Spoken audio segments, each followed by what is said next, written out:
Tonight, breaking news as we come on the air. Severe weather targets the Northeast as more rain slams South Florida. The close call and dangerous plunge for a Southwest plane trying to land in Hawaii. And the new message and photo from Britain's Princess Kate. First, more than 50 million people on alert here in the Northeast. A severe thunderstorm watch for New York and New Jersey. The same system that spawned 7 tornadoes in the heartland, now taking aim at the I-95 corridor. Powerful winds, heavy rain, and the potential for tornadoes. In Florida, the flooding emergency intensifies. Entire neighborhoods overwhelmed, cars and homes inundated. First responders bringing families to higher ground. Victor Oquendo from the flood zone, our weather team tracking it all. New details just coming in about a terrifying midair incident over Hawaii. A Southwest jet plunging, coming within 400 feet of the ocean. And the new allegations that counterfeit titanium may have been used in some commercial planes. The FAA investigating. The Supreme Court strikes down a Trump-era ban on bump stocks, attachments that enable a semi-automatic weapon to fire at speeds closer to a machine gun. Bump stocks used in the worst mass shooting in modern American history in Las Vegas in 2017. The conservative majority on the high court ruling the federal government exceeded its authority. Terry Moran from the Supreme Court. The new announcement and emotional message from Princess Catherine saying she will attend a major royal event this weekend, opening up about her health, the good days and the bad. The Pope's historic meeting with world leaders at the G7 summit, his one-on-one with President Biden, and the pontiff's message about the threat of AI. Demolition begins on the site of one of the worst high school shootings in American history. The urgent manhunt here in New York for a suspect who assaulted a 13-year-old girl in a Queens park. And America strong tonight, just ahead of Father's Day, the Navy dad who flew halfway around the world to surprise his son. From ABC News World Headquarters in New York, this is World News Tonight with David Muir. Good evening. Thanks for joining us on this Friday night. I'm Whit Johnson in for David. Several developing headlines as we come on the air. Reaction after the Supreme Court overturned a ban on gun bump stocks. And word of a terrifying plunge on a Southwest flight over the ocean off Hawaii. But we begin tonight with dangerous storms striking New York and New Jersey at this hour. More than 50 million people on alert along the I-95 corridor. Baltimore, Philadelphia, New York up to New England, all in the path. Treacherous driving on Route 128 in Weston, Massachusetts. And in South Florida, after days of torrential rain, millions are bracing for another hit. This family in Miami-Dade County, one of many rescued from flooded homes. In North Miami, the water is still knee-high, the streets full of cars abandoned where they stalled. We'll time this all out with the forecast in just a moment. But first, ABC's Victor Oquendo leads us off in Florida again tonight. Tonight, powerful thunderstorms and high winds targeting millions from D.C. to New York to Boston. Dangerous driving conditions right in the middle of the evening commute. But what we're concerned about, of course, damaging wind gusts, localized flooding, downpours, you name it. It's the same system that spawned 7 tornadoes in the Midwest overnight. These buildings in the tiny northeast Missouri town of Ewing ripped to shreds. Meanwhile, waterlogged South Florida bracing for up to 5 more inches of rain after more than 2 feet already. Dead cars everywhere. Tow trucks have been working around the clock. This one picking up this car in North Miami. But down the block, there are at least another dozen stalled out cars, and that's just on one street. Families still trapped in neighborhoods that look like lakes. First responders in high water vehicles seen leading families from these flooded homes this morning. Oh, wow. Look how much water is still inside his house. So a lot of things got damaged. This is me trying to save what I can. I mean, we're still talking about... That's a good, what, That's 3? like 3 inches right here. Yeah. Jamin Reyes has lived in this North Miami neighborhood for 11 years. You're frustrated. Yeah. You know, I keep my cool, but this is every year, man. Every year is the same thing. I've damaged so many things, and I had to throw a lot of things away. And then when I replace them, they get damaged again. I'm sorry, man. Yeah, no, it's bad. It's bad. 3 days later, Miami-Dade Fire Rescue is still pulling people from their homes. There's actually a high water vehicle making its way down the block behind me. Much of South Florida is still under a flood watch through tonight. The good news, we finally start to dry out tomorrow. Whit. And we've been seeing you in those floodwaters for days now. Victor, thank you. Meteorologist Lee Goldberg from our New York station WABC joins us now. And Lee, this dangerous storm moving right in as we speak. Whit, skies about to open up here in New York City. Events already being canceled around the 5 boroughs. You know, the Northeast has been a stranger to the heat and severe weather. That's starting to change. Boston had damaging storms tonight. They got storms moving through the South Shore. Severe thunderstorm watches out southeastern New York and into New Jersey, also across southwestern Pennsylvania, Ohio, and West Virginia. And then it's about this heat. So we're getting a taste of it now. We've been just sweltering in the Southwest. Phoenix hasn't had a high below 100 since late May. Well, now that heat zone is expanding eastward. We've seen it in the southeast, but now it's blazing right off the bat next week in the Midwest and Ohio Valley. And then by midweek, it's right along the I-95 corridor. We could actually have an official heat wave to start summer. And then we have to watch the tropics. We're in a hurricane season, and there's a decent chance of tropical depression development in the southwestern Gulf. If it's named, it would be Alberto. Whit? It's that time of year. We'll be tracking it. Lee Goldberg, thank you. Next tonight, the FAA investigating 2 midair incidents on Southwest Airlines flights. One jet's sudden plunge coming within 400 feet of the ocean, and a rare rolling incident at 34,000 feet. ABC's Trevor Ault explains. Tonight, the FAA investigating 2 concerning incidents on Southwest Airline flights.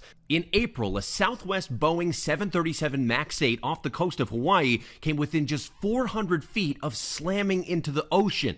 Bloomberg reporting inclement weather caused an aborted landing attempt on Kauai. The report citing a Southwest memo stating the less experienced first officer inadvertently pushed forward on the control column, then cut the speed, causing the airplane downward. Soon after, a warning system sounded alarms the jet was getting too close to the surface, and the captain ordered the first officer to increase thrust. The plane then climbed aggressively at 8,500 feet per minute. No one was injured, but the flight was diverted back to Honolulu. Southwest now saying the event was addressed appropriately, as we always strive for continuous improvement. Then last month, another Southwest Boeing 737 MAX 8, this time en route from Phoenix to Oakland, experiencing a rare event at 34,000 feet, what's known as a Dutch roll, when an aircraft simultaneously slides from side to side and rocks wingtip to wingtip. The FAA incident report says the flight regained control, and the post-flight inspection revealed damage to the standby power control unit. No one was injured. As of now, this is not something for passengers to be concerned about. The NTSB would have grounded the fleet if they saw something that they were really concerned about. Trevor Ault joins us now. And Trevor, these incidents are coming to light amid new safety concerns. The FAA now investigating how counterfeit titanium ended up in passenger jets. That's right, Whit, and it's jets from both Boeing and Airbus, and the common link between them is a company called Spirit AeroSystems, which does manufacturing for both. And they say that counterfeit titanium made its way into the supply system through falsified documents. Now, Spirit AeroSystems says all those parts have since been removed from production, and they, along with Airbus and Boeing, insist all planes in the air are still safe to fly. Whit. Important information there. Trevor, thank you. Now to that major Supreme Court ruling overturning a Trump-era ban on bump stocks, those attachments that dramatically ramp up the speed of how rifles can fire bullets. The ban had bipartisan support, imposed after the horrific Las Vegas Music Festival attack in which 58 people were killed. But the court's conservative majority ruled the government's ban was unlawful. ABC's Terry Moran is at the Supreme Court. It was the deadliest mass shooting in modern American history. A gunman firing more than 1,000 rounds in 10 minutes killed 58 people at a Las Vegas concert. And now the attachment that gunman used to transform several of his weapons so they could fire at that lethally high rate of speed is legal once again in the U.S., more than 5 years after the ATF banned so-called bump stocks following that rampage in Vegas. In a 6-3 ruling, the Supreme Court today said bump stocks, which can enable semi-automatic rifles to fire up to 800 rounds per minute, don't convert those weapons into machine guns, which can fire up to 950 rounds per minute and are prohibited in the U.S. Writing for the conservative majority, Justice Clarence Thomas said even with a bump stock, a semi-automatic rifle will fire only one shot every time the trigger is pulled. Thomas writing, a bump stock does not convert a semi-automatic rifle into a machine gun any more than a shooter with a lightning-fast trigger finger does. Michael Cargill, the gun store owner who sued the government to reinstate bump stocks, was elated by the ruling. They cannot walk into my house and tell me something that I owned, that I purchased, all of a sudden years later it's illegal and they decide to ban it. This year we met the man who invented those bump stocks, Jeremiah Cottle, and he showed us how they work. And it's as simple as lining the bump fire stock up with the buffer tube and then sliding it on the gun. You pull the trigger, it fires one time, it recoils, and you pull the trigger again to fire the next one. Range is hot. What my product does is just allows you to do that very quickly. The invention made him a millionaire overnight. More than 700,000 bump stocks were sold in the decade before the ban took effect in 2019. Justice Sonia Sotomayor, dissenting, scorned the majority's logic. When I see a bird that walks like a duck, swims like a duck, and quacks like a duck, I call that bird a duck. A bump stock-equipped semi-automatic rifle, I call that a machine gun. Today's decision to reject that ordinary understanding will have deadly consequences. Marissa Morano, who survived the Las Vegas shooting, says she's appalled by today's Supreme Court ruling. I'm sad. I'm sad that our Supreme Court can't protect us. I'm sad that our children and our communities are not safe. It's sickening, to be honest. Terry Moran joining us now. So, Terry, as you noted, people can buy bump stocks now, but the High Court left the door open for a ban to be reinstated in the future. That's right, Whit. Some people can buy bump stocks. The federal ban is gone, but several states have their own bans. Those are likely to be challenged under the Second Amendment. And the only way a national ban could be reinstated is if Congress passed a law to do it. And given the track record there on this issue in recent years, the only thing that could get Congress to do something like that is another massacre. Whit? Another major ruling by the Supreme Court today. Terry, thank you. To England now, and Princess Kate's personal message saying she will join her family for the King's birthday parade tomorrow, her first public appearance since her cancer diagnosis, but adding she has good days and bad, and she is not out of the woods yet. ABC's Lama Hassan is at Buckingham Palace tonight. Tonight, a personal and emotional message from the Princess of Wales, opening up about her health and the news she will attend a major royal event this weekend in her first official appearance since her cancer diagnosis. I am making good progress, Catherine writes, but as anyone going through chemotherapy will know, there are good days and bad days. On those bad days, you feel weak, tired, and you have to give in to your body resting. But on the good days, when you feel stronger, you want to make the most of feeling well. Along with the message, Kensington Palace releasing this new photo of the princess taken earlier this week in Windsor. The princess writing, "On the days I feel well enough, it is a joy to engage with school life, spend personal time on the things that give me energy and positivity, as well as starting to do a little work from home." Catherine, the mother of 3 young children, making that shocking announcement in March. As I've said to them, I am well and getting stronger every day. Revealing to the world she was undergoing preventative chemo for an unspecified cancer. Treatment, she says, is still ongoing and will be for months. She's expected to ride in a horse-drawn carriage at Saturday's Trooping the Colour Parade, marking the King's official birthday, and watch the iconic flypast from the Buckingham Palace balcony. Today, Catherine grateful for love and support, sharing she is not out of the woods yet. "I'm learning how to be patient, especially with uncertainty, taking each day as it comes, listening to my body and allowing myself to take this much-needed time to heal." With the princess is expected to be on that famous balcony behind me with her father-in-law, King Charles, who is also undergoing cancer treatment. Whit? Certainly encouraging to see her back out in public. Lama, thank you. Now to Italy and the G7 summit welcoming a special guest, Pope Francis, the first pontiff ever to address the world leaders group, and his warning about artificial intelligence. ABC's Selena Wang in Italy tonight.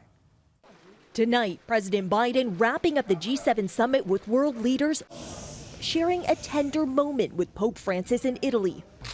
Later meeting one-on-one with the pontiff, gifting him a decorative tray with an image of the Capitol Rotunda. It's not the Vatican, but... The two leaders discussing the urgent need for a ceasefire in Gaza and the war in Ukraine. Parting with a handshake, Pope Francis telling the president, Thank you. I promise I do. Francis, the first pontiff ever to address the G7, delivering a warning about artificial intelligence, urging the leaders to put more guardrails in place. Saying, quote, "We would condemn humanity to a future without hope by dooming them to depend on the choices of machines." And earlier, a lighter moment at the Vatican.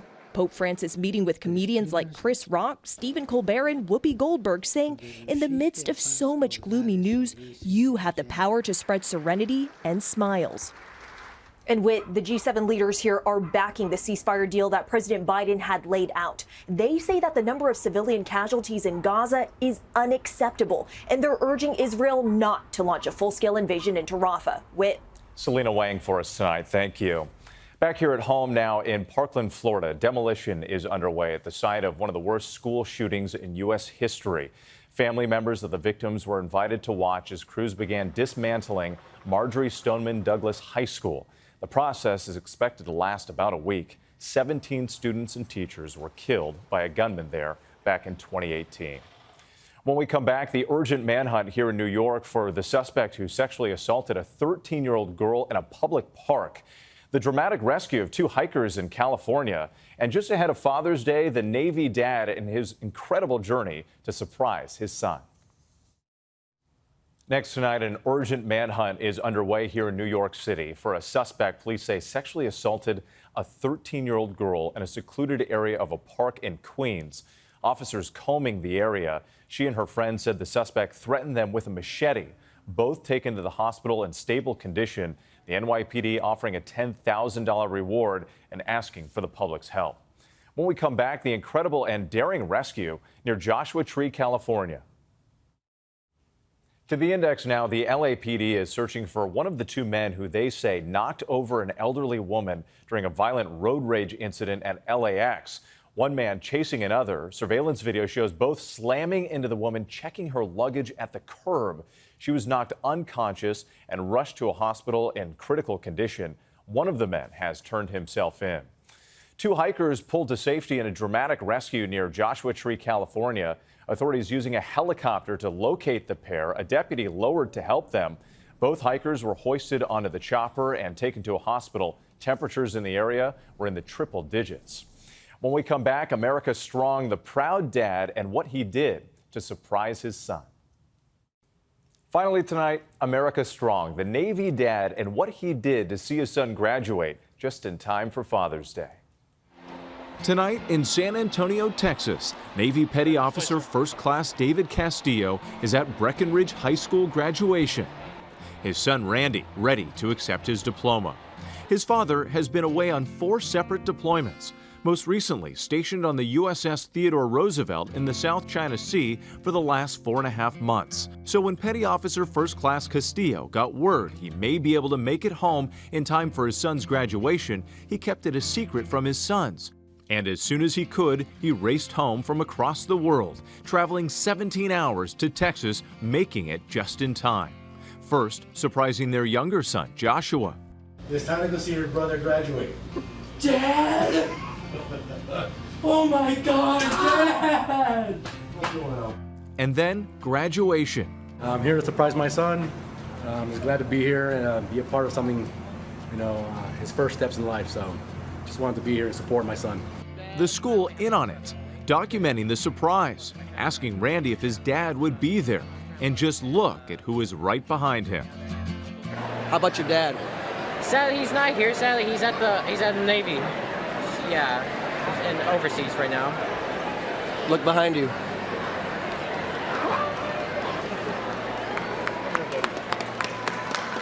Welcome home. We have coming back to the San Antonio, Texas. Father and son hugging, the crowd cheering. Tonight, the Castillo family with a message for everyone on this Father's Day. We want to thank everybody for their support, and from our family to yours, we want to wish you Happy Father's Day. Same to you, and congratulations on that special moment. Thanks so much for watching tonight. I'm Wade Johnson in New York. For David and all of us here, have a great night. Thank you for making World News Tonight with David Muir, America's most watched newscast.